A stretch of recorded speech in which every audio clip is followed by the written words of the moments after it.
Hello, welcome in AK study. तो आज इस वीडियो में हम देखने वाले हैं जो आपकी मैथ्स की एनसीईआरटी एक्सरसाइज 1.3 है, इसका कंप्लीट सॉल्यूशन। लेकिन सॉल्यूशन देखने से पहले जो भी बेसिक कॉन्सेप्ट आपको चाहिए ताकि आप ये एक्सरसाइज कर पाओ, पहले मैं आपको वो बेसिक कॉन्सेप्ट बताऊंगा, उसके बाद हम ये एक्सरसाइज करेंगे। ठीक है। इसके अलावा अगर आप क्लास 11th की मैथ थोड़ा और अच्छे लेवल पे पढ़ना चाहते हैं तो आप एके स्टडी पे जाके, ठीक है, ये प्ले स्टोर से आपको ऐप डाउनलोड करना है। यहाँ पे आपको क्लास 11th मैथ्स का कोर्स मिल जाएगा, आप उसे ले सकते हैं। ठीक है, चलिए शुरुआत करते हैं पहले इस एक्सरसाइज के बेसिक कॉन्सेप्ट से। देखो 1.3 में जो क्वेश्चन है उनको सोल्व करने के लिए सबसे पहले आपको पता होना चाहिए कि भाई सबसेट का क्या मीनिंग होता है। ठीक है, सबसेट क्या होता है पहले वो समझ लो। देखो यहाँ पे मान लो आपके पास कोई सेट है, सेट ए, ठीक है, और एक सेट है सेट बी। अब ए जो है वो बी का सबसेट होगा अगर ए के पास जितने भी एलिमेंट हैं वो सारे के सारे बी के अंदर मौजूद होने चाहिए। ठीक है, बी के पास अपने कुछ एक्स्ट्रा एलिमेंट भी हो सकते हैं, लेकिन जितने भी एलिमेंट ए के हैं कम से कम उतने तो बी के पास होने चाहिए, तभी जो ए है वो बी का सबसेट होगा। कहने का मतलब है कि कोई भी एलिमेंट मान लो ए है जो इस सेट ए के अंदर आ रहा है, तो वो कम से कम यहाँ पर भी होना चाहिए। इसके अलावा कोई एक्स्ट्रा हो चलेगा, लेकिन जो एलिमेंट इसके पास था अगर वो इसके पास भी होगा तभी ए बी का सबसेट कहलाएगा। ठीक है, और इसको हम इस सिंबल से डिनोट करते हैं। इसको हम रीड करेंगे ए इज सबसेट ऑफ बी, यानी ए बी का सबसेट है।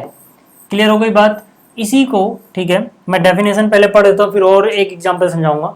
यहाँ पर देखो क्या है, यहाँ पे सबसेट की डेफिनेशन में लिखा हुआ है a set A is said to be a subset of set B if every element of A is also an element of B.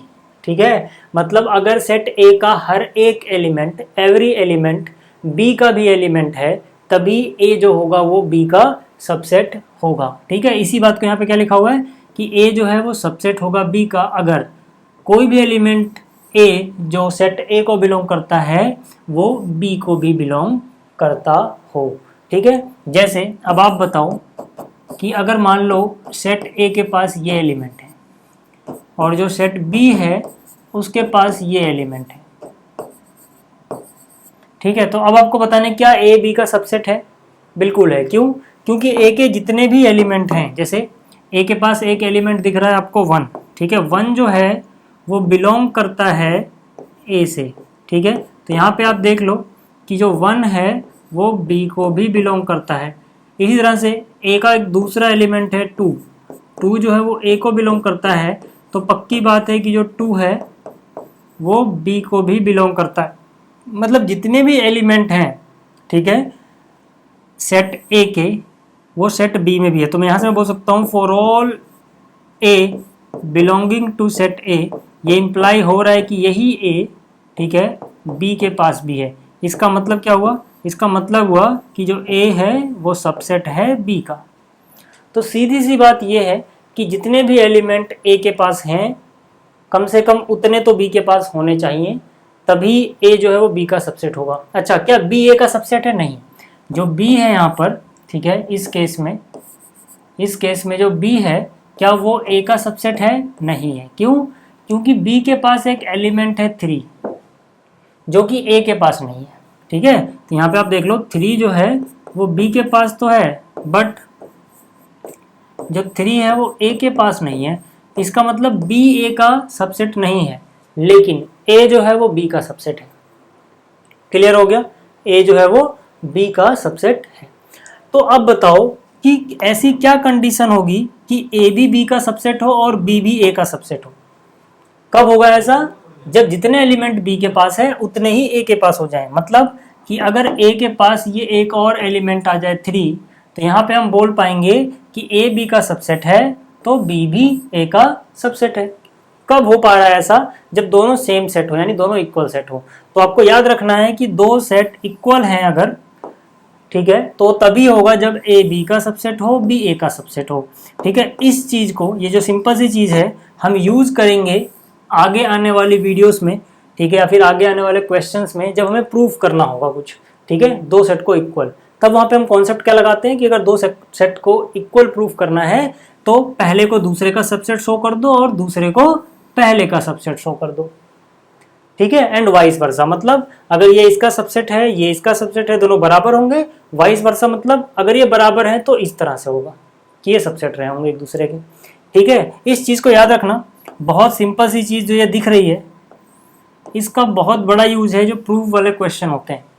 ठीक है, जहां पे हमें दो सेट को प्रूफ करना होता है कि प्रूफ करो वो इक्वल हैं, तब वहां पे हम बार बार ये तरीका लगाएंगे। इसलिए मैं बार बार जोर दे रहा हूँ कि ये सिंपल सी दिखने वाली चीज बहुत इंपॉर्टेंट है। जब हम आगे आने वाले एक्सरसाइज में क्वेश्चन करेंगे तब आपको रियलाइज हो जाएगा। ठीक है, इसीलिए बोल रहा हूँ अभी से याद रखना कि अगर दो सेट को हमें बराबर प्रूफ करना होगा जब भी, तो हम कुछ इस तरह से करेंगे कि ए को बी का सबसेट प्रूफ कर दिया और फिर बी को ए का प्रूफ कर दिया। अगर ऐसा कर दिया तो इसका मतलब है ए और बी आपस में इक्वल सेट रहे होंगे। क्लियर हो गया? क्लियर हो गया इतना? चलिए, इसके बाद आपको कुछ और बातें याद रखनी है सबसेट से रिलेटेड। पहली बात है, every set A is a subset of itself. Her set अपना खुद का ही एक सबसेट होता है। ठीक है, क्लियर हो गई बात? दूसरी बात आपको याद रखनी की जो एम्प्टी सेट है वो हर सेट का सबसेट होता है। Empty set is a subset of every set. चाहे आप इस तरह से डिनोट करो, चाहे आप इस तरह से डिनोट करो। ठीक है, ये नल सेट, वॉइड सेट या एम्प्टी सेट है। ठीक है, तो एम्प्टी सेट जो होता है वो हर दूसरे सेट का क्या होता है? सबसेट होता है। क्लियर होगी इतनी बात? इसके बाद आपको याद रखना है कि हम प्रॉपर सबसेट किसे बोलेंगे। ठीक है, एक तो सबसेट हुआ, दूसरी बात प्रॉपर सबसेट किसे बोलेंगे। ठीक है, तो ए जो है, ठीक है, बी का सबसेट हो लेकिन दोनों बराबर ना हो, इक्वल ना हो, तब हम ए को बी का प्रॉपर सबसेट बोलेंगे। ठीक है, let a and b be two sets. If A is subset of B and A is not equal to B, then A is called proper subset of B and B is called superset of A. ठीक है, example यहाँ दिया हुआ है भाई, जैसे A के पास मान लो एलिमेंट आ रहे हैं 1 2 3 और B के पास 1 2 3, मतलब कम से कम इतने तो ही हैं, साथ में कुछ एक्स्ट्रा भी आ गया। मतलब इतना तो पक्का है कि A के जितने एलिमेंट हैं वो B के पास हैं। ठीक है, तो A तो सबसेट हो गया B का। बट यहाँ पे आप एक और चीज देख पा रहे होगे कि A और B बराबर नहीं है, क्योंकि B के पास अपना कुछ एक्स्ट्रा भी है। तो जब भी ये बराबर नहीं हो और A B का सबसेट हो, ठीक है, तो इस केस में ये जो होता है A B का, वो प्रॉपर सबसेट कहा जाता है। क्या कहा जाता है? Proper subset. और जो B है वो सुपर सेट। ठीक है, अगर मान लो इसके पास भी एक वाले एलिमेंट होता 4, 1 2 3 4, और इसके पास भी 1 2 3 4 है, तो ए बी का सबसेट अभी भी रहता, लेकिन ये वाली कंडीशन गलत हो जाती, तब वहां पे वो प्रॉपर सबसेट नहीं होता। ठीक है ना? क्लियर हो गई बात? लेकिन जब भी ए और बी बराबर नहीं होंगे और ए बी का सबसेट होगा, तब वहां पे हम उसको प्रॉपर सबसेट बोलेंगे। क्लियर हो गया? और बी को सुपर सेट। तो ये सारी टर्म्स आप दिमाग में अच्छे से बिठा लेना, बहुत काम आने वाली हैं अभी जब हम क्वेश्चन करेंगे। ठीक है, देखो पावर सेट का कॉन्सेप्ट इस साल आपके सिलेबस से हटा दिया गया, बट बहुत छोटा सा कॉन्सेप्ट है इसलिए मैंने यहाँ पे इसको रखा है। ठीक है, पावर सेट क्या होता है? पावर सेट असलियत में एक सेट ही होता है जो सबसेट का एक कलेक्शन होता है। ठीक है, तो मतलब क्या है? Power set of a set A is a set that contains all subsets of A. जैसे मान लो ए कोई सेट है, फॉर एग्जाम्पल मान लो इसके पास 2 ही एलिमेंट है 1 और 2, तो आप इसके सबसेट लिख सकते हो क्या? तो आप इसके सबसेट लिख सकते हो, बिल्कुल लिख सकते हो। सबसेट का मतलब क्या लिखना है आपको? कुछ ऐसे सेट लिखने हैं जिनके एलिमेंट यहाँ पे हैं तो वहां पर भी हों, तो वही सबसेट हो जाएगा। जैसे मैंने एक सेट लिखा, इसके अंदर सिर्फ एक ही एलिमेंट आ रहा है 1, तो क्या ये इसका सबसेट है? बिल्कुल, क्योंकि इसके पास जो एलिमेंट है वो वहां भी मौजूद है, तो ये वाला सेट ए का सबसेट हो गया। अच्छा, अगर मैं यहाँ पे सिर्फ 2 लिख दूं, सिर्फ 2 लिख दूं, तो क्या 2 उसका सबसेट, मतलब ये जो सेट है क्या उसका सबसेट है? बिल्कुल है। अगर मैं सेम सेट ही लिख दूं, क्योंकि हर सेट अपना भी सबसेट होता है, तो यहाँ 1 2 था तो यहाँ 1 2 लिख दिया, ये सेट भी इसका एक सबसेट है। इसके अलावा मुझे पता है कि एम्प्टी सेट सभी सेटों का ही एक क्या होता है? सबसेट होता है, तो ये भी उसका एक सबसेट होगा। ठीक है, अब मुझे क्या करना है, ये जो सबसेट्स हैं, ठीक है, इन्हीं को अगर मैं एक और बड़े से सेट में पैक कर देता हूं, तो यही सेट क्या बन जाएगा? Power set. किसका पावर सेट? ए का। ठीक है, यानी कि किसी सेट ए का पावर सेट जो होता है वो उस सेट ए के सभी सबसेटों का एक सेट होता है या कलेक्शन होता है। क्लियर हो गई बात? अब यहाँ पे आपको याद रखना है कि अगर किसी सेट के पास नंबर ऑफ एलिमेंट ए हैं, अगर किसी नंबर ऑफ एलिमेंट m है, ठीक है, अगर किसी सेट ए के पास नंबर ऑफ एलिमेंट m है, ठीक है, तो जो नंबर ऑफ सबसेट होते हैं, number of subsets of A कितने होते हैं, 2 की पावर m, ठीक है, 2 की पावर m होते हैं। यही नंबर ऑफ सबसेट तो पावर सेट के एलिमेंट भी होंगे, इसीलिए मैंने लिखा है कि नंबर ऑफ एलिमेंट अगर किसी सेट के पास m है, then number of element in power set of a क्या होगा, 2 की पावर m, ठीक है। जैसे यहाँ पे आप देख सकते हो, अगर मैं पे नंबर ऑफ सेट्स की बात कर, नंबर ऑफ एलिमेंट की बात करूँ a के पास, तो a के पास कितने एलिमेंट हैं, 1 2, 2 एलिमेंट है ना, तो m की वैल्यू हो गई 2। तो अब यहाँ पे आप देखो, अगर मैं यहाँ पे 2 की पावर 2 रखूँ, क्योंकि यहाँ पे m की वैल्यू 2 है, तो कितना मिलेगा, 4। अब आप देख लो इसके 4 सबसेट बने थे, या फिर आप इसे ऐसे भी कह सकते हो कि number of element in power set of A कितने हैं, 4 हैं। तो ये बात आपको याद रखनी है कि अगर किसी सेट के पास नंबर ऑफ एलिमेंट जो है वो m है, तो उसके कितने सबसेट बनेंगे, 2 की पावर m सबसेट बनेंगे। और इसी बात को आप कह सकते हो कि उसके पावर सेट में कितने एलिमेंट होंगे, 2 की पावर m एलिमेंट होंगे। क्लियर हो गया। अच्छा, अगर नंबर ऑफ प्रॉपर सबसेट पूछ लिया तब एक कम कर लेना ना, क्योंकि इस केस में वो भी सबसेट आ गया होगा जो उसके इक्वल होता है, इक्वल नहीं होना चाहिए, प्रॉपर पूछेगा तो एक कम कर लेना। क्लियर हो गया, ठीक है। यानी प्रॉपर पूछे, अगर प्रॉपर की बात की जाए, प्रॉपर सबसेट, तो यही फॉर्मूला रहता है, बस एक एलिमेंट घटा देते हैं, जो भी आएगा इसकी वैल्यू उसमें से एक कम कर देना। क्लियर हो गया। अगर प्रॉपर एमसीक्यू में बहुत बार आया हुआ है प्रॉपर सबसेट कितने होते हैं, ठीक है, तो एक कम होता है, क्योंकि इसमें वो सबसेट भी आ गया होगा, अगर मैं नंबर ऑफ सबसेट की बात कर रहा हूं, जो कि इक्वल रहता होगा, यानी खुद, ठीक है। क्लियर हो गया इतना, पावर सेट समझ में आ गया। हालांकि इस साल सिलेबस में पावर सेट हटा दिया गया, बट छोटा सा कॉन्सेप्ट था तो मैंने बता दिया। अगला है सिंगलटन सेट, ठीक है। तो सिंगलटन सेट का मतलब होता है ऐसा सेट जिसके पास केवल और केवल सिंगल यानी कि एक एलिमेंट हो, ठीक है। तो a set A has only 1 element, we call it a singleton set. यहाँ पे लिख लो इफ, ठीक है। If a set A has only 1 element, we call it a singleton set, ठीक है। जैसे यहाँ पे देखो इस सेट के पास सिर्फ एक ही एलिमेंट है, तो ये सिंगलटन सेट का एग्जाम्पल है। जैसे ये हो गया सिंगलटन सेट है, ठीक है, ये हो गया सिंगलटन सेट है, ठीक है, ये हो गया मान लो सिंगलटन सेट है, तो इस तरह से, ठीक। अब देखो जो बहुत ही इंपॉर्टेंट चीज़ है वो यहाँ पर है, ठीक है, इस पे भी क्वेश्चन आता है। क्या है ये टॉपिक है, वो है intervals as a subsets of R, यानी रियल नंबर। तो रियल नंबर के जो, ठीक है, सबसेट्स होते हैं या इंटरवल्स में उसको लिखते हो, तो उसको लिखने का तरीका देख लो पहले, ठीक है। जैसे अगर मान लो हम नेचुरल नंबर वगैरह पढ़ते हैं, ठीक है, जैसे मैं आपको सिंपल सी बात बताऊं, मान लो अगर हम नेचुरल नंबर पढ़ते हैं तो हमें पता है कि 1 आएगा, 2 आएगा, 3 आएगा, फिर 4 आएगा, इस तरह से चलता जाएगा। हमें ये क्लियर पता है कि 1 और 2 के बीच में एक ही नेचुरल नंबर रहेगा, ठीक है, 1 और 4 के बीच में ये 2 नेचुरल नंबर रहेंगे, ये हमें क्लियर पता रहता है ना वहाँ पे। तो हम लिस्ट बना सकते हैं कि भाई 1 आएगा, उसके बाद 2 आएगा, उसके बाद 3 आएगा, इस तरह से हम लिस्ट बना सकते हैं। लेकिन जब बात रियल नंबर की आती है, अब मैं अगर रियल नंबर की बात कर रहा हूँ, जरा सोचो एक बार अपने दिमाग में कि अगर मैं रियल नंबर की बात कर रहा हूँ तो 1 2 3 की बात करूँ, तो क्या 1 और 2 के बीच में कुछ नहीं है, बहुत कुछ है भाई रियल नंबर में। मतलब यहाँ पे इनफाइनाइट नंबर छुपे हुए हैं, हमने छोड़ दिया है, वो एक अलग चीज़ है, लेकिन हर 2 रियल नंबर के बीच में इनफाइनाइट रियल नंबर्स होते हैं। तो यहाँ पे आप 1 के बाद डायरेक्ट 2 लिख रहे हो, और अगर ये बोलो कि 1 के बाद 2 ही आता है रियल नंबर में, तो आप गलत बोल रहे हो, है ना। आप यहाँ पे बता नहीं सकते कि कितने रियल नंबर होंगे, ठीक। तो अगर हमें कुछ भी बोलना हो कि भाई 1 से लेके 2 तक के जितने सब ले लो, सारे नंबर बताओ, तो हम उसको ऐसे बोल के नहीं बता पाएंगे कि 1 पॉइंट इतना आएगा, 1 पॉइंट उतना आएगा, फिर इतना आएगा, फिर उतना आएगा, वो गलत हो जाएगा ना।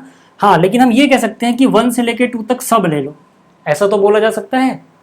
तो वही चीज को बताने का ये तरीका होता है। कैसे समझाता हूँ, देखो मान लो कि यहाँ पर जो ए और बी है ना वो रियल नंबर्स हैं अभी, ठीक है। तो यहाँ पर अगर मान लो ये नंबर लाइन है, जस्ट इमेजिन ये नंबर लाइन है।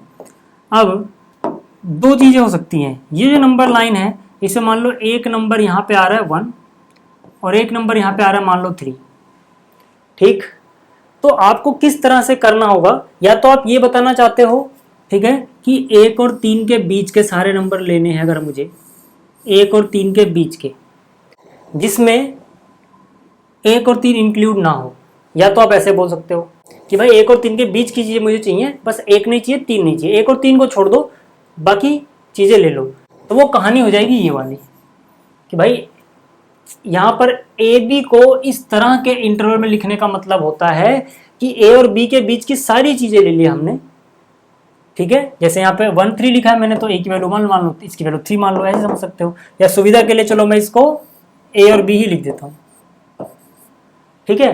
तो अगर मैं ए को छोड़ रहा हूँ और बी को छोड़ रहा हूँ, तो इसका मतलब क्या होगा कि ये वाले इंटरवल में हम लिखेंगे, यानी कि इसके अंदर जो भी रियल नंबर आ रहे हैं, अगर मैं उनको x बोल रहा हूँ, तो जितने भी x यहाँ आ रहे हैं वो क्या है, a से बड़े हैं, a से तो बड़े हैं, बराबर भी नहीं है, और b से छोटे हैं। b से क्या है, ये जो भी x है ये a से बड़ा है और b से छोटा है, ठीक है। तो उस केस में ये चीज लिखेंगे हम। अब ऐसा लिखने से हमें एक एक करके रियल नंबर नहीं बताने पड़ रहे, क्योंकि इनफाइनाइट हम बता नहीं पाएंगे ना, बस हमने ये बोल दिया यहाँ से यहाँ तक ले लो। अब उसके अंदर सारे आ गए हैं, भले हमने एक एक करके नहीं बताया, ठीक है। लेकिन अगर सोचो कि मैं इस ए को भी इंक्लूड करना चाहता हूं, इस ए को भी इंक्लूड करना चाहता हूं, ठीक है, और इस बी को भी इंक्लूड करना चाहता हूं, तो मुझे ए और बी को भी शेड करना पड़ेगा, मतलब ये सर्कल अभी खाली थे मुझे डार्क करने पड़ेंगे, ठीक है। तब ये कहानी हो जाएगी ये वाली, यानी कि जब ए और बी भी इंक्लूड होंगे और उनके बीच की वैल्यू भी इंक्लूड होगी, तो हम इनके बीच में भी शेड करेंगे और यहाँ पर भी डार्क करेंगे, और इसको फिर इस क्लोज इंटरवल से दिखाया जाएगा। यहाँ पर क्या है कि जितने भी x आ रहे हैं वो a के बड़े हैं या बराबर भी ले सकते हो, मतलब a को भी लेना है, b से छोटे हैं या b के बराबर भी ले सकते हो। क्लियर हो गया, क्लियर हो गया। फिर से समझो एक बार हल्का सा, ठीक है, कि इस ब्रैकेट में लिखने का मतलब है, अगर मैंने यहाँ पे a, b लिख दिया, तो सिर्फ a और सिर्फ b नहीं है, इसका मतलब है कि मुझे a से लेके b तक जाना है, सब कुछ कंसीडर करना है, खुद a और b भी, क्योंकि मैंने क्लोज ब्रैकेट लगाया है। तो यहाँ पर और यहाँ पर a और b को भी कंसीडर किया गया है, इसके बीच में जितने नंबर आते होंगे रियल नंबर उनको भी कंसीडर किया गया है, ठीक है। एक और चीज समझ लो, जैसे मैं यहाँ पे 1 और 2 लिख रहा हूँ, तो इसका क्या मतलब हो जाएगा, फिर से समझो कि भाई 1 से लेके 2, यानी 1 भी कंसीडर किया गया है, 2 भी कंसीडर किया गया है, इनके बीच की वैल्यू भी कंसीडर की गई है। और अगर मैं यही चीज ऐसे लिख रहा हूँ, इसका क्या मतलब हो जाएगा, इसका मतलब हो जाएगा कि भाई जो 1 है उसको छोड़ दिया गया है, जो 2 है, ठीक है, यहाँ पर जो 2 है उसको छोड़ दिया गया है, देखो मैंने इसको डार्क नहीं किया, बस इसकी बीच की वैल्यू को कंसिडर किया गया है। लेकिन जो इससे पहले आप लिखते हुए सेट में 1 और 2 लिख दिया, इसका क्या मतलब है, इसका मतलब है केवल और केवल 1, केवल और केवल 2, ठीक है, उनके बीच की वैल्यू नहीं। यानी कि अगर ऐसा हम लिखते हैं तो इसका मतलब होता है कि यहाँ पर सिर्फ 1 पे डार्क कर दिया और यहाँ पे सिर्फ 2 को ले लिया, ना इनके बीच की वैल्यू ली, ना इनके किनारे की वैल्यू ली, कुछ नहीं, सिर्फ मुझे 2 और 1 से जब मतलब होगा तब मैं उसको इस तरह से लिखता हूँ। इसका मतलब होता है सिर्फ 1 और सिर्फ 2, इनके बीच की वैल्यू नहीं लेनी है। लेकिन जब हम इस ब्रैकेट में लिखेंगे या इस ब्रैकेट में लिखेंगे तो इनका मतलब होगा कि इनके बीच की वैल्यू भी कंसीडर की जा रही है, इनके बीच की वैल्यू भी कंसीडर की जा रही है। अगर यहाँ पे ओपन ब्रैकेट है तो ये किनारे की वैल्यू छोड़ दो, और अगर ये क्लोज्ड ब्रैकेट है तो किनारे की वैल्यू भी कंसीडर कर लो। क्लियर हो गया, ठीक है, इन तीनों में डिफरेंस क्लियर हो गया, ठीक है। चलो तो देखो पहला समझ में आ गया आपको, दूसरा भी समझ में आ गया होगा आपको। ये क्या है, अगर एक तरफ से कहीं खुला हुआ हो तो, ठीक है, जैसे इस तरफ से देखो ये क्लोज ब्रैकेट है, यहाँ पे इस तरफ से क्लोज ब्रैकेट है, यहाँ से ओपन है, ठीक है। अच्छा, अगर किसी को एनसीईआरटी की एक्सरसाइज ही देखनी थी तो वो डायरेक्ट जा सकता है, टाइम स्टैम्प नीचे दिया हुआ है, ठीक है, वहाँ से क्लिक करके डायरेक्ट एक्सरसाइज देख सकते हो इसी वीडियो में, ठीक है, कब से शुरू हो रहा है वो टाइमिंग दिया हुआ है। फिलहाल यहाँ देखो, इसका मतलब क्या है कि यहाँ पर x जो भी आ रहा है such that x is greater than equal to, क्योंकि यहाँ पे a पे क्लोज लगा हुआ है तो यहाँ पे इक्वल टू भी आएगा a पे, और यहाँ पे ओपन है तो जो b वाला हिस्सा है यहाँ पे सिर्फ लेस देन आएगा, इक्वल टू नहीं आएगा। यहाँ पे कैसे दिखाओगे इसको, नंबर लाइन पे a रहा b ये रहा, तो ये हिस्सा हमें लेना है, इसको डार्क भी कर देना क्योंकि a के इक्वल b है, b वाला हिस्सा डार्क मत करना। इसी तरह से यहाँ पे मान लो यहाँ पे a छूट गया है तो a वाला हिस्सा डार्क नहीं होगा, ए और बी के बीच वाला हिस्सा हमें लेना है, बी पे क्लोज ब्रैकेट है मतलब बी भी कंसिडर करना है। क्लियर हो गया? ठीक है ना, ये सारी चीज़ें मतलब जब इक्वल टू वाला सीन हो तो इसको क्लोज करना पड़ेगा आपको, ठीक है, नहीं तो नहीं। ठीक, तो ये चीज़ें अगर आपको समझ में आ गई हैं तो एक्सरसाइज शुरू करने से पहले बस एक और चीज़ बचती है जो आपको बतानी है, वो है यूनिवर्सल सेट क्या होता है। यूनिवर्सल सेट क्या है, पहले बार पढ़ दूं। Universal set is the set which contains all the element of the other sets. इसके आगे अच्छा रहता अगर मैं लिखता इन दी सेम कॉन्टेक्स्ट, मतलब जिस कॉन्टेक्स्ट में हम बात कर रहे हैं उससे रिलेटेड जितने भी बाकी के सेट हैं उन सभी के एलिमेंट अगर किसी एक सेट में मौजूद हों तो वही एक सेट उनका यूनिवर्सल सेट बन जाता है। कहने का क्या मतलब है समझाता हूँ, ठीक है ना। इसको यूजुअली डिनोट किया जाता है कैपिटल यू से। समझाता हूँ मैं। मान लो मेरे पास एक सेट है जिसके अंदर एलिमेंट आ रहा है 1, एक दूसरा सेट है जिसके पास आ रहा है 1 2, एक तीसरा सेट है जिसके पास आ रहा है 1 2 3, ठीक है। अब मेरे पास इन सब के लिए मान लो एक सेट है, सेट ए, जिसके अंदर इन सब के ही एलिमेंट अगर आ जाए 1 2 3, ठीक है, चाहे इस पे रोक दो या फिर कम से कम उतने आ जाए। अगर मैं ए को कंसीडर करूं तो मैं इतना बोल सकता हूं कि ए जो है ना एक ऐसा सेट है कम से कम जिसके अंदर ये सभी चीजें आ जा रही हैं। देखो इसका 1 इसके अंदर आ गया, 1 2 आ गया, 1 2 3 आ गया, तो ये जो ए होगा ये इनका क्या बन जाएगा, यूनिवर्सल सेट बन सकता है, ठीक है। लेकिन जरूरी नहीं कि सिर्फ यही यूनिवर्सल सेट हो। सोचो अगर कोई और सेट आ जाए, सेट बी, जिसके पास इससे भी ज्यादा एलिमेंट हो 5 6, तो क्या ये भी इनका यूनिवर्सल सेट होगा? हाँ। किसी किन्हीं कुछ सेट अगर का ग्रुप दिया हुआ है आपको तो उसके लिए जो यूनिवर्सल सेट होंगे ऐसा नहीं कि यूनिक होगा, अलग अलग कॉन्टेक्स्ट में अलग अलग हो सकते हैं, ठीक है। मतलब जैसे इससे पहले जो मैं लिखा था वो भी इनका यूनिवर्सल सेट बन सकता था, ये जो सेट है ये भी यूनिवर्सल सेट बन सकता है।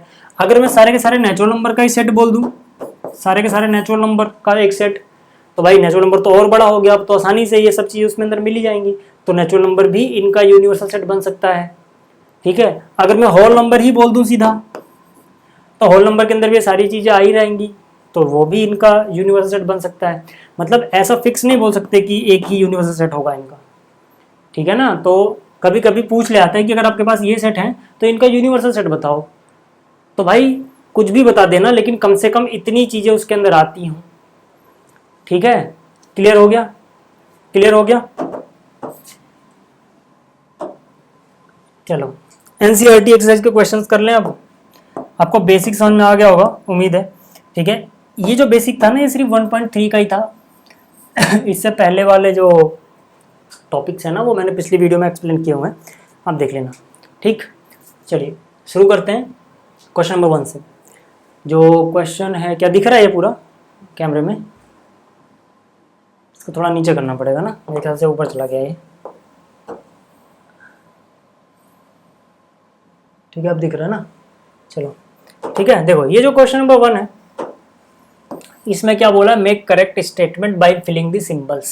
सबसेट है तो ये, सबसेट नहीं है तो ये, ठीक है। चलो देख लेते हैं सर।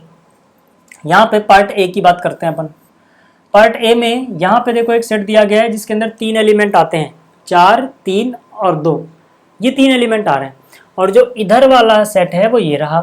तो अगर ये इसका सबसेट होगा तो मैंने क्या बताया आपको कि इसके जितने भी एलिमेंट है वो उसके अंदर मिलने चाहिए। देखो 4 यहाँ है, 4 यहाँ पर है, ठीक है, 3 यहाँ पे है, 3 यहाँ पर है, ठीक है, 2 यहाँ पे है, 2 यहाँ पे, ठीक है। मतलब इसके सारे एलिमेंट यहाँ पे मिल रहे हैं, इसके सारे एलिमेंट यहाँ पे मिल रहे हैं, तो हम बोलेंगे this set is subset of this, ठीक है, ये सबसेट है। अच्छा यहाँ की हम बात करें तो ए यहाँ पर है, ए यहाँ पे है ही नहीं, देखो ए यहाँ पर तो है, वहाँ पे है ही नहीं, तो कैसे सबसेट हो जाएगा? This is not a subset, ठीक है। तीसरे की बात करें तो क्या कह रहा है, x such that x is a student of class 11th of your school. मतलब यहाँ पे उन सभी स्टूडेंट्स का एक सेट बना दिया, या उनके नाम का एक सेट बना दिया जो आपके स्कूल में क्लास 11th में पढ़ते हो, क्लास 11th के स्टूडेंट, ठीक है। और दूसरा जो सेट है वो क्या है, उन सभी स्टूडेंट का एक सेट है जो आपके स्कूल में पढ़ते हो। तो क्या यहाँ पे जिस भी बच्चे का नाम आप लिख दोगे वहाँ पे मिल जाएगा आपको? बिल्कुल। क्यों? क्योंकि यार स्कूल के अंदर के सारे बच्चों में 11th के बच्चे भी तो मिलेंगे ही, तो जितने भी 11th के बच्चे तुम्हारे स्कूल में हैं सिर्फ 11th क्लास में, वो अगर मैं सारे के सारे बच्चों का नाम लिख दूं तो उनका नाम भी तो वहाँ आएगा ही आएगा। तो ठीक है, ये तो क्लियर हो गया कि ये सबसेट है, ठीक। चौथे हिस्से की अगर मैं बात करूं तो कह रहे हैं x such that x is a circle in the plane, किसी प्लेन में जितने भी सर्कल आ सकते हैं मान लो वो इस सेट में है। चलो ठीक है, यहाँ पे क्या कह रहा है x is a circle in the same plane with radius 1 unit. यहाँ पे लेकिन सिर्फ वही सेट्स आएंगे, सर्कल्स आएंगे जिनकी रेडियस 1 यूनिट है। तो अब बताओ क्या यहाँ के सारे सर्कल वहाँ पे मिलेंगे? नहीं मिलेंगे। क्यों? क्योंकि यहाँ पे सर्कल की रेडियस थोड़ी बताई गई है, तो यहाँ पे तो कुछ भी हो सकती है रेडियस। मान लो यहाँ पे रेडियस जो है वो 2 यूनिट आ गई, रेडियस 2 यूनिट वाला भी होगा, 3 यूनिट वाला भी होगा, 3.5 यूनिट वाला भी होगा। 2 यूनिट वाला अगर कोई सर्कल है वो यहाँ तो मिलेगा ही नहीं, तो इसके सारे एलिमेंट वहाँ नहीं मिल रहे हैं ना सर, तो कैसे हो जाएगा सबसेट? तो हम बोलेंगे कि यहाँ पे नॉट अ सबसेट वाला सिंबल लगा दो।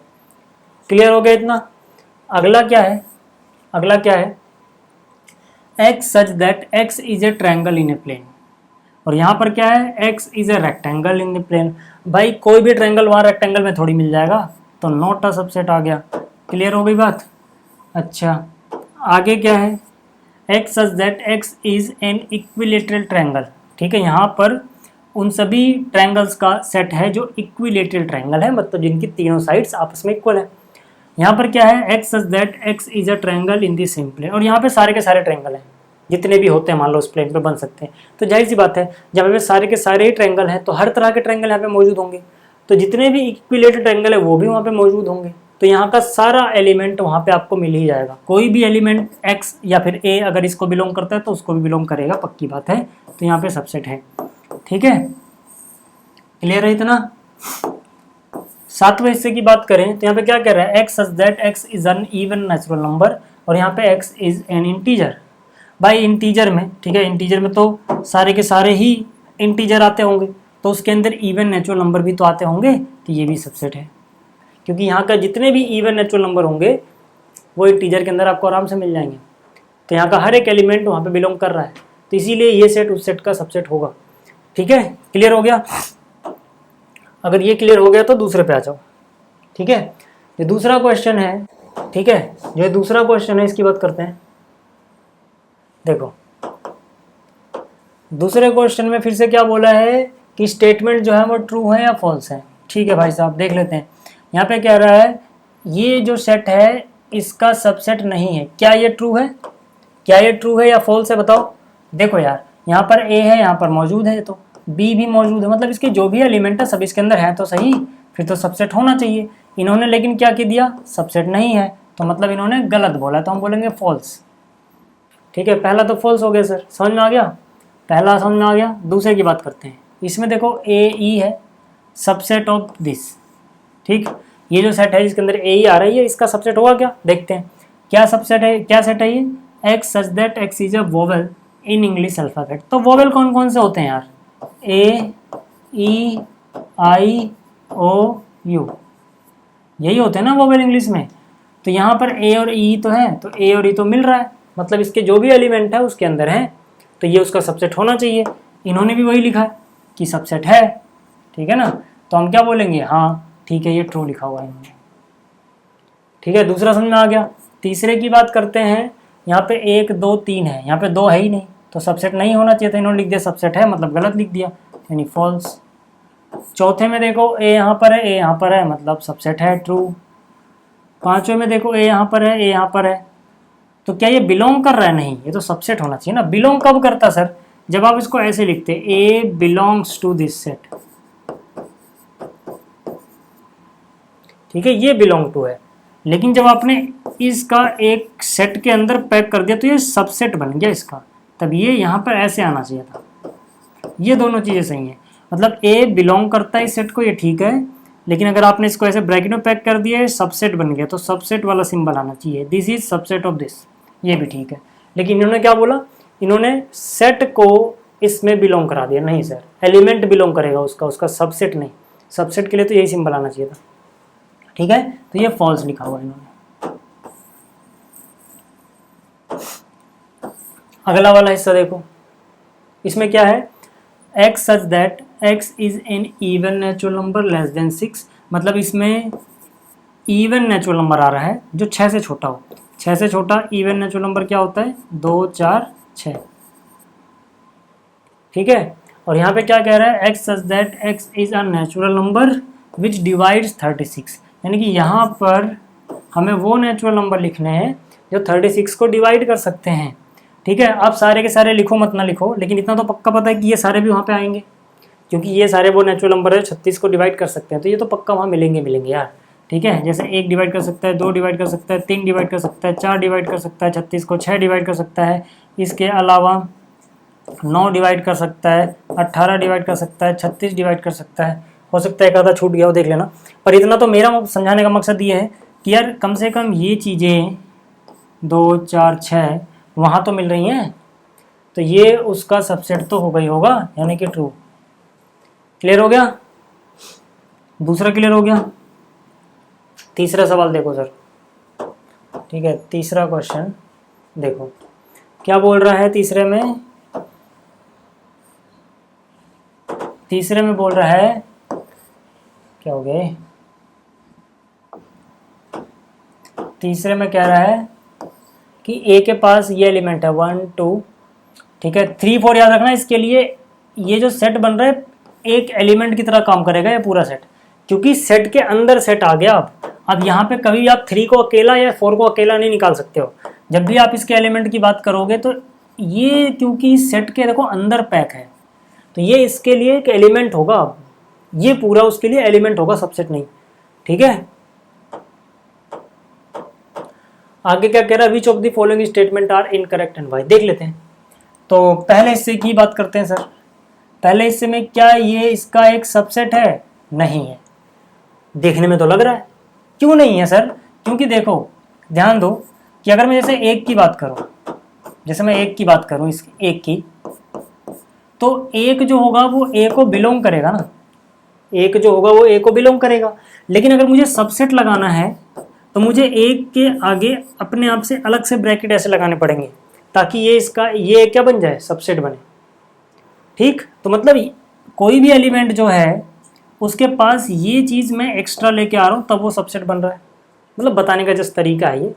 ठीक है, तो यहाँ पर अगर मैं बात करूँ 3 और 4 के केस में, तो 3 और 4 के केस में तो पहले से ही एक ऐसे ब्रैकेट लगा हुआ है, यानी कि ये इसका एलिमेंट है, ये बिलोंग करेगा। मैंने अपने आप से एक्स्ट्रा तो नहीं लगाया। हाँ, अगर मैं एक्स्ट्रा अपने आप से लगा दूं ऐसे, अब ये सबसेट बन जाएगा। लेकिन जब तक नहीं लगाया, क्योंकि देखो फिर से समझ लो यार, इसमें बहुत सारे बच्चे कंफ्यूज होते हैं, क्योंकि ये ब्रैकेट इसके अंदर ही लगा हुआ है ना, देखो इसके अंदर ही तो पैक है, तो ये पूरा ही इसका एक एलिमेंट होगा, सबसेट नहीं होगा। और एलिमेंट बिलोंग करते हैं, मतलब ये जो चीज़ है ना, ठीक है, ये इनकरेक्ट है। ठीक है, ये क्या है, ये इनकरेक्ट है। ठीक है, आप लिख लेना इनकरेक्ट, जबकि ये चीज़ करेक्ट है। ठीक है, 3 और 4 उसको बिलोंग कर रहा है। ठीक, क्योंकि पूरा का पूरा ये इसके अंदर मौजूद है, उसका एक एलिमेंट है जो उसके अंदर, जैसे 1 बिलोंग कर रहा है, तो ये पूरा उसके अंदर है, तो ये बिलोंग ही करेगा। सबसेट कब बनेगा? जब मैं इसके अराउंड, ठीक है, इसके अराउंड एक और ब्रैकेट लगा दूं। ठीक है, देखो ये ब्रैकेट इसके पास अपने आप पहले से था, अब यहां पर फिर से एक लगा दिया, अब ये क्या बन गया, इसका एक सबसेट बन गया। अब ये चीज ठीक है। ठीक, 1 बिलोंग करेगा, हाँ 1 तो बिलोंग कर रहा है। क्या 1 सबसेट होगा? नहीं। 1 को अगर सबसेट बनाना है तो इसको ऐसे में पैक करना चाहिए। ठीक, 1 2 5 क्या सबसेट है? 1 2 5, हाँ ठीक है, इनका एक बना दिया है, सबसेट है। क्या 1 2 5 बिलोंग करेगा? नहीं।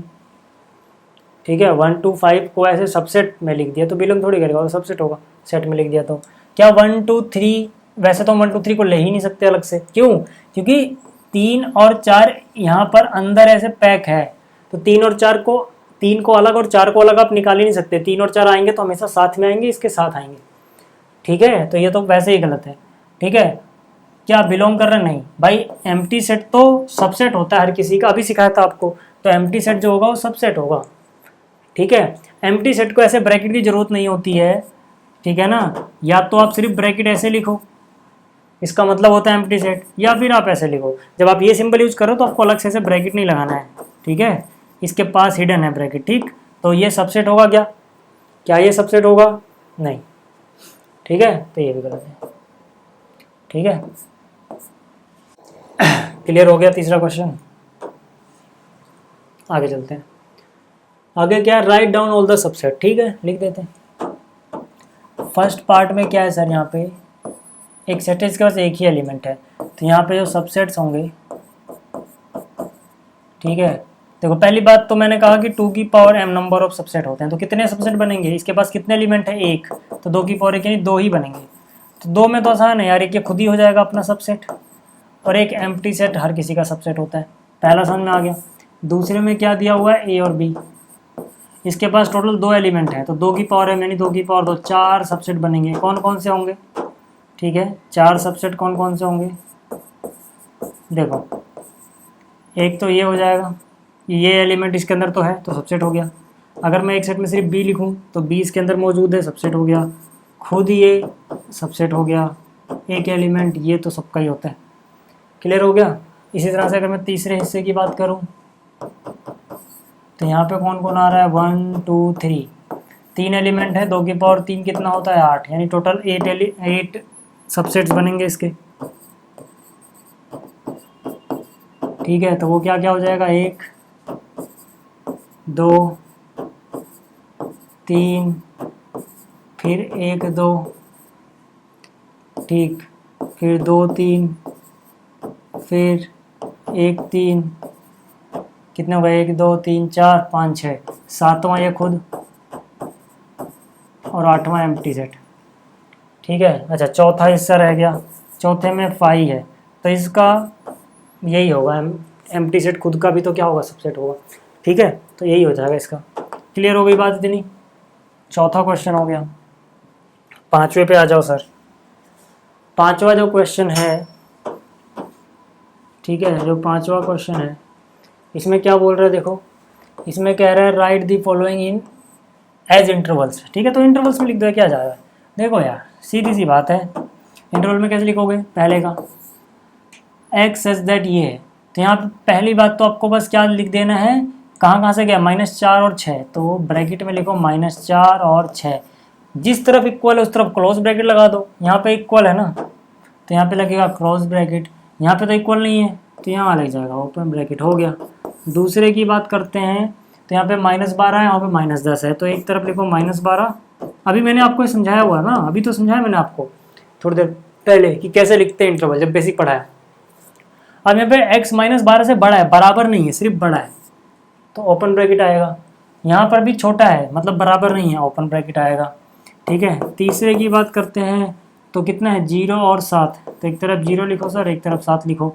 यहाँ पे 0 से बड़ा या बराबर भी, इक्वल का साइन लगा है तो ये क्लोज ब्रैकेट आएगा। 7 से सिर्फ छोटा है, ओपन ब्रैकेट आएगा। चौथे की बात करें तो यहाँ से 3 और 4, तो यहाँ 3 लिखा, यहाँ 4 लिखा, 4 के इक्वल भी है तो क्लोज ब्रैकेट, 3 के भी इक्वल है, क्लोज ब्रैकेट। ठीक है, आगे समझ में इतना।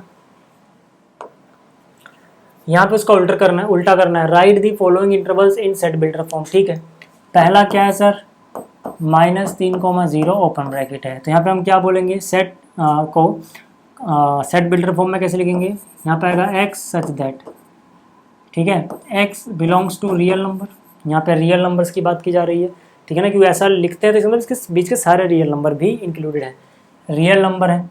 और क्या, जहाँ पर एक्स जो होगा, ठीक है, -3 से बड़ा होगा, बराबर मत लगाना क्योंकि यहाँ पर अगर क्लोज होता तो हम बराबर लगाते, और 0 से छोटा होगा, यहाँ पर भी बराबर नहीं आएगा।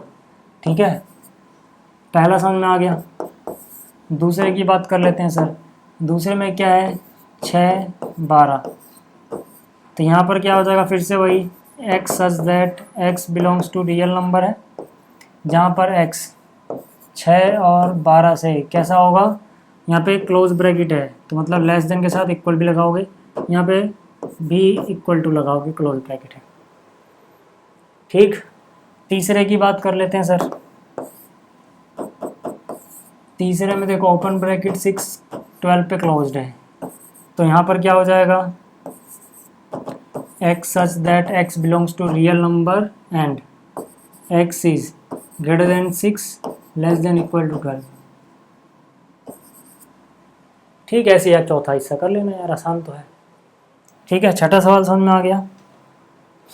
सातवें में क्या कह रहा है, व्हाट यूनिवर्सल सेट या sets would you propose for each of the following. ठीक है, मतलब मैंने आपको बताया था ना कि कोई एक सेट दिया गया है तो उसके आप कई सारे यूनिवर्सल सेट बता सकते हो, यूनिक आंसर नहीं होता उसका।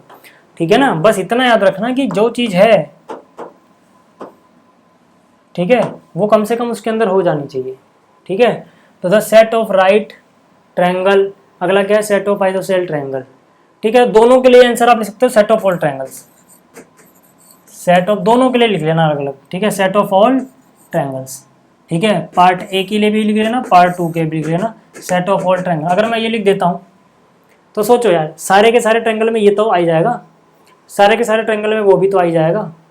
इसके अलावा भी क्या कोई आंसर सोच सकते हो? बिल्कुल, मैं बोल दूँ सीधा सीधा सेट ऑफ ऑल पॉलीगन्स। अगर मैं ये ना बोल के इससे बड़ा और अच्छा बताना चाहूँ तो मैं क्या बोल दूंगा, सेट ऑफ ऑल पॉलीगन्स। जितने पॉलीगन्स है सबका सेट ले लो यार, तो उसके अंदर ट्रायंगल व्रैंगल भी तो आते होंगे। ठीक है, आप ऐसे भी कह सकते हो। ठीक, अगला क्या है भाई, एक सेट ए दिया गया आपको, एक सेट ए दिया गया आपको, एक सेट बी दिया गया आपको, एक सेट सी दिया गया आपको। ठीक है, ए के पास एलिमेंट है 1 2 3, बी के पास है 2 4 6, सी के पास है 0 2 4 6 8। हमसे क्या पूछा गया है, इसको कंसीडर करते हुए यूनिवर्सल सेट बता दो।